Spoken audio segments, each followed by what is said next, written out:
Hello, I'm Joe. And I'm Wendy. And we're with Planet Green. As you all know, during the second week of February, Texas experienced an unprecedented freeze that resulted in hundreds of millions of dollars worth of freeze damage. Generally, homeowners are advised to close these handles and open these bleeders. However, when you turn these handles, you effectively trap water inside the stainless steel ball valve.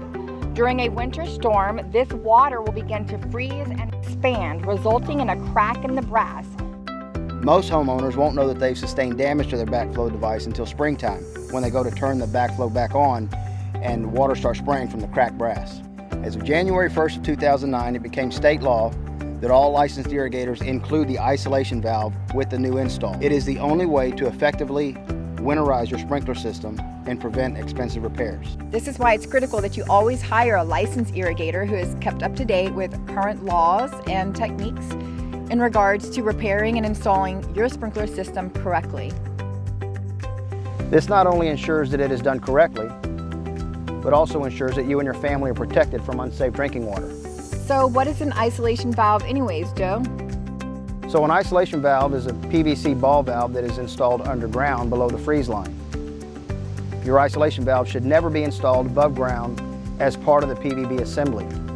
Doing this absolutely does nothing and defeats the purpose of having one in the first place. If that ball valve ever freezes and cracks, and it will, you'll be forced to shut off the water to your entire house and likely call someone to come out and make emergency repairs. We lost count of how many incorrectly installed isolation valves we had to repair this year.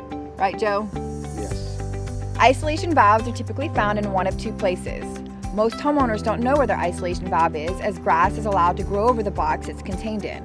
We'll do our best to help you find yours if you have one. To do this, it'd be best to find a long flat screwdriver that you'll use to probe the ground and will need later on to complete the winterization process.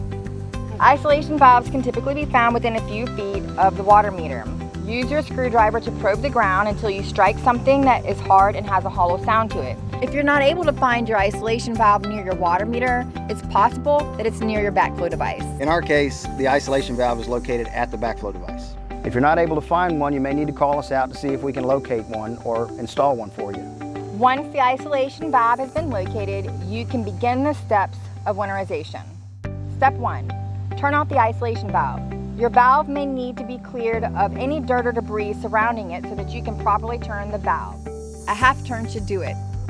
You may hear or feel a click once it is completely turned. Step 2. Open your bleeder, also known as test ports. Use your flathead screwdriver to turn your bleeder 1/4 turn, like so.